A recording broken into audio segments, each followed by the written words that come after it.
Hello, everybody, and welcome back to the Henry Clay Podcast. My name's Austin Shaw. I'm here alongside Colson. Luke, Malik. as our special guest. Yeah. All right, and today, Colson, what are we talking about? We got something coming in from North Korea. So far, we're getting updates that Kim Jong-un is having his army join the Russian invasion. The U.S. has joined Ukraine and South Korea in confirming reports of North Korea dispatching troops. It's estimated right now to be in the thousands to aid Putin's war in Ukraine.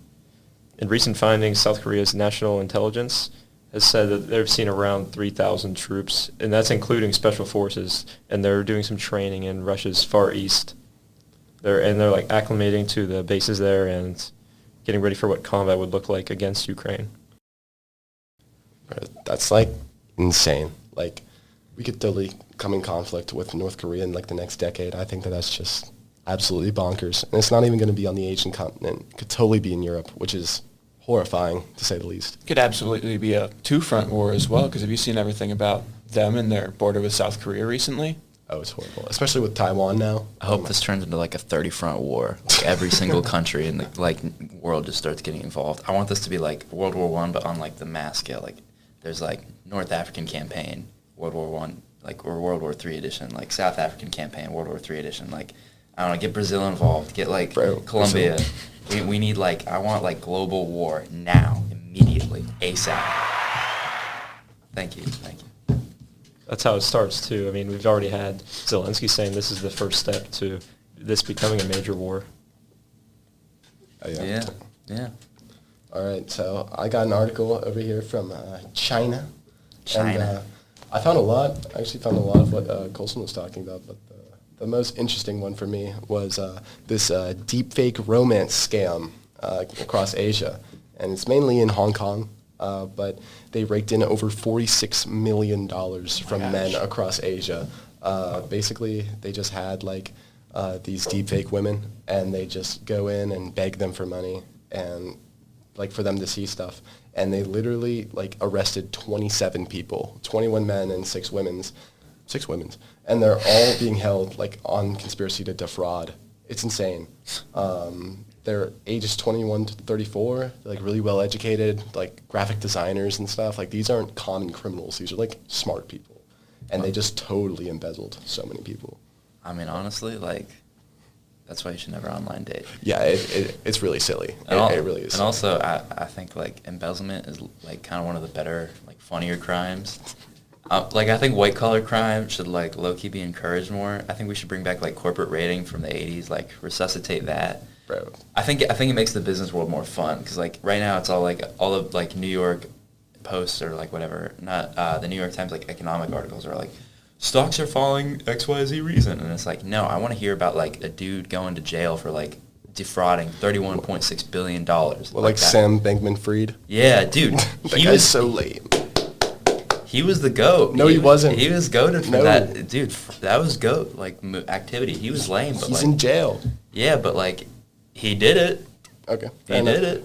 But like this spread so far. It went to India. Like Taiwan to India. It's insane.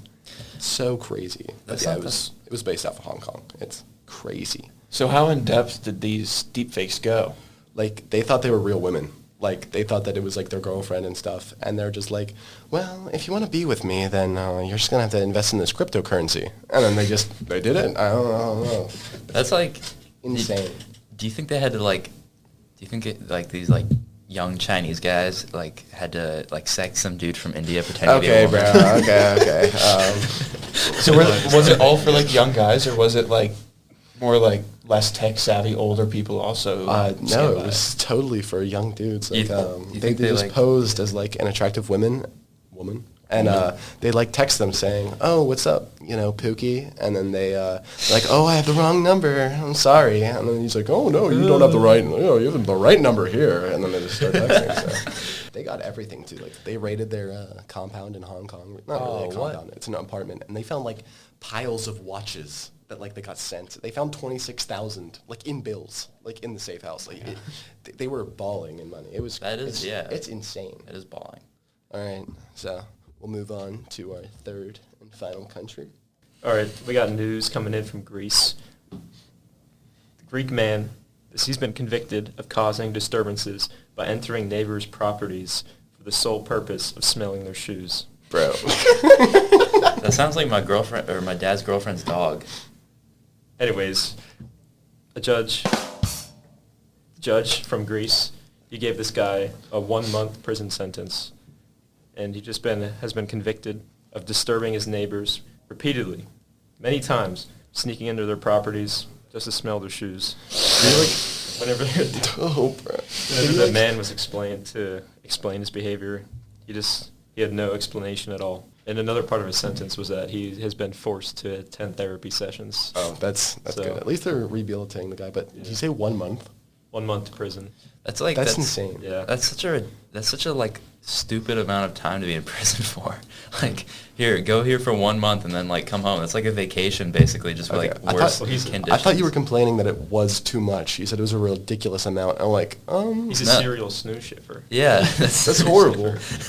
That's a ridiculous amount of time in prison. That would well, they weren't cross the seeing line. him doing it, were they? Yeah, they did. They caught him. They caught him. Like as he was doing it. They caught him the one time, but like the other times, did the family see him do it? Yeah, and who knows how many times he was doing it. He could have been getting away with this for years. He was like just. It's like it's part of his daily routine. Oh, they left their shoes out again. Like, the article did say his reign went on for like 6 months. That's insane. There was multiple incidents. Was he doing it like every night, like Sunday nights? He's like, perfect timing. They're out for family dinners, and he just like breaks in. Yeah, who That's knows? crazy. Who knows? Did he like break a window? Like how did he? Maybe he's like a Skyrim like lockpicking. Yeah, he's just like crouched down, putting a bobby pin in there like it's Fallout, dude. The Week posted an article called "Putin's Fixation with Shamans." And what's that about? He's fascinated with the occult and pagan rituals. He asked for blessings over his nuclear weapons. That sounds pretty accurate. Low-key, that's like, sounds I'd probably pretty do that. big. I'd definitely do that. You know what I'm saying? Like, I feel like occult stuff gets like too bad of a rap. You know, I feel like we really need to experiment and see like, does necromancy actually work? You know, I think that would be cool. And now for a quick break in the podcast, is we have a special guest appearance. As you probably noticed, our group has been down in strength as Austin's been out recovering from an ACL surgery, and we are luckily back to full strength. But we still have a special guest here who knows a lot about leg injuries. Introducing Joe Theismann. Thank you, members of Henry Clay. Great to be here. Now, Joe, most people would call tearing your ACL as the worst injury you can have as an athlete, and I just want to know your opinion on that. Well, I would be inclined to agree if I wasn't myself. ACL tears are horrible, but some athletes can come back from them. No athlete can come back from getting their leg snapped like a twig like I did, even if they are a Super Bowl quarterback. Very enlightening. The big question we wanted to ask is if the recovery or the injury itself was the worst part of what happened to you. Well, Austin, I have to say it's the recovery. Knowing that you're done playing the game that you dedicated your life to is heartbreaking, and I can only imagine how you're feeling about your injury right now.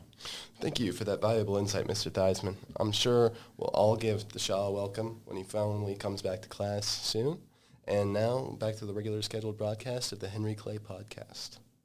Mm-hmm. Wasn't he also like a kung fu master? He's something funny about him He's is a that black belt. he's a legitimate like judo black belt. Like he's actually good at judo. I mean, he was ex-KGB. Yeah, but he picked up judo before he was in the KGB. He started doing it as a kid. He's been doing it like his whole life, so he's like legit good at judo. It's like scary to think like it's not like his hockey situation where they just let him score. Yeah. Go to a Putin hockey game. Scary thought. Like Vladimir Putin, if you got in a fight with him, he could theoretically win. Like there's a good chance. If he gets a hold of you, you're done. He just takes you down like arm triangles, dude. That's freaky. It's like weird. Cuba? I got Cuba last night. I've been paying attention to the hurricane, and it's hitting Cuba right now. Unfortunately, I got it a day late, so Cuba is already up 3,003%, which is insane. That is only awesome. worth, I think it was 11 points, but That's I picked crazy. him up. I figured we'd get anywhere between 30 to 80 points from him in the next couple of days. Yeah, I totally think we might have to drop Lebanon, because is there anything still going on with them? Yes. They are now our second top earner. Who's our top? China? China. China. Comfortably. Not surprised. Still 500 points. Yeah, I haven't been able to check in a while. I can't even log into the account, but I've seen it on the scoreboard. I've seen it. There's always just so much news that comes out of China, like whether it's anything big or not. Mm-hmm. Like whenever you go and look. Just like a second U.S. Oh, Always totally. something going on. Yeah, I would agree. The crazy thing is just how much of like an influence China has over North Korea.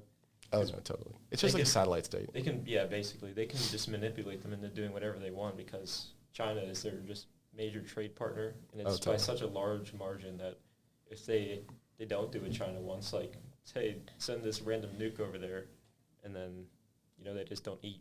Yeah. They don't get any food sent over. No, it's definitely rough in North Korea. It hasn't gotten better. No, it's still very terrible.